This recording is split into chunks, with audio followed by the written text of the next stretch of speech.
আন্দোলন বরিশাল বিশ্ববিদ্যালয়ের শিক্ষার্থীরা ঢাকা পটুয়াখালী যে মহাসড়কটি রয়েছে সেটি তারা অবরুদ্ধ করে রেখেছে। আপনারা তারই চালচিত্র দেখতে পাচ্ছেন। এখন পুরো দক্ষিণ অঞ্চলের সাথেই কিন্তু যোগাযোগ বিচ্ছিন্ন রয়েছে। আপনারা দেখতে পাচ্ছেন শিক্ষার্থীরা রাস্তার মাঝে রাস্তা অবরোধ করে তারা কিন্তু আন্দোলন করছে। তারা বিভিন্ন স্লোগানে এই মহাসড়কটি গরম করে রাখছে। আপনারা কিন্তু দেখছেন শিক্ষার্থীদের হাতে বিভিন্ন ধরনের লাঠিসোঁটা কিন্তু আপনারা দেখতে পাচ্ছেন। শিক্ষার্থীদের সাথে কথা বলে জানা যায় কেন আপনারা এই লাঠিসোঁটা নিয়ে এখানে এসেছেন। তারা ভোরের কাগজকে জানিয়েছে যে তারা আত্মরক্ষার্থেই কিন্তু এই লাঠিসোঁটা নিয়ে এখানে এসেছে। আমি বিভিন্ন শিক্ষার্থীদের সাথে কথা বলেছিলাম। তারা জানিয়েছে যে গতকাল ঢাকা বিশ্ববিদ্যালয় যে ছাত্রলীগ শিক্ষার্থীদের ওপর হামলা করেছে সেই হামলাকে তারা রুখে দিতে চাচ্ছে। তাদের উপর যদি আজকে এখানে হামলা হয় তাহলে তারা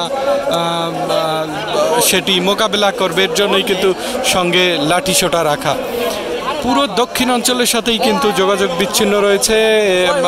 যাত্রীরা হেঁটে হেঁটে যাচ্ছে এবং প্রায় 2 থেকে 3 কিলোমিটার যানজট কিন্তু আমরা প্রত্যক্ষ করেছি আজকে।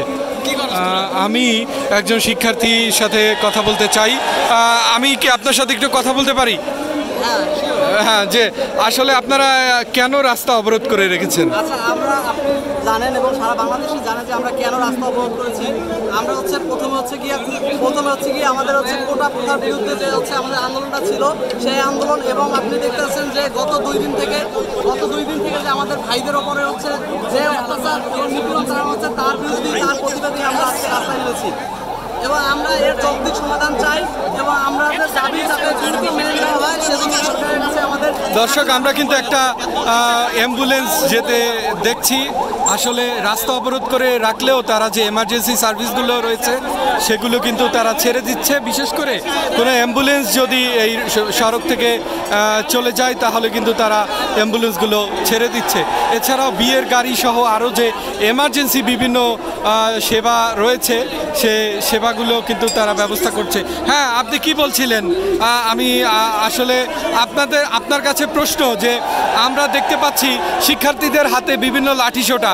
আসলে কেন লাঠিসোঁটা নিয়ে আপনারা আন্দোলনে আসছেন? আপনারা দেখবেন যে আমাদের গত দিনে ঢাবি এবং জাবিতে যে হামলা করা হয়েছে তার প্রতিবাদে আমাদের হাতে আজকে আমরা লাঠি নিয়েছি। আমাদের উপর যদি অত্যাচার করা হয় আমরা তার যোগ্য জবাব দিতে প্রস্তুত আছি।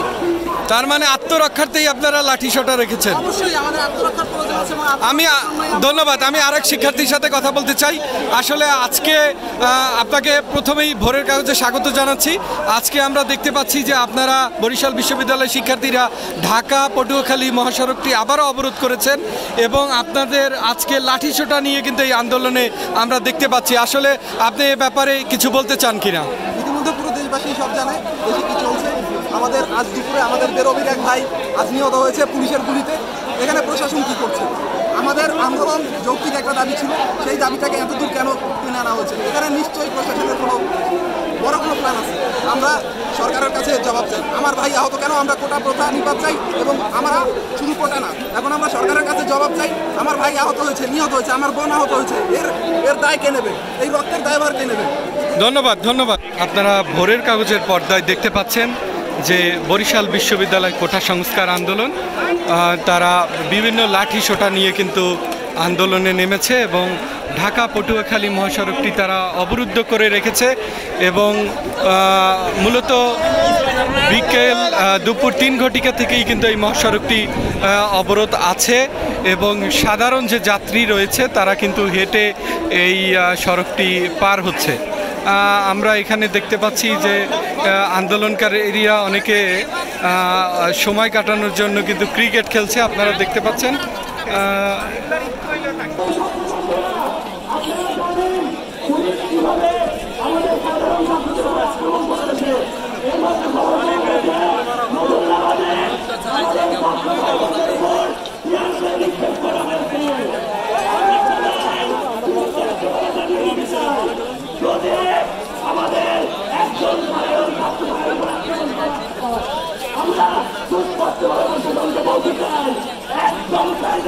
আমরা বিদ্যালয়ের শিক্ষার্থীরা অবরোধ করে রেখেছে।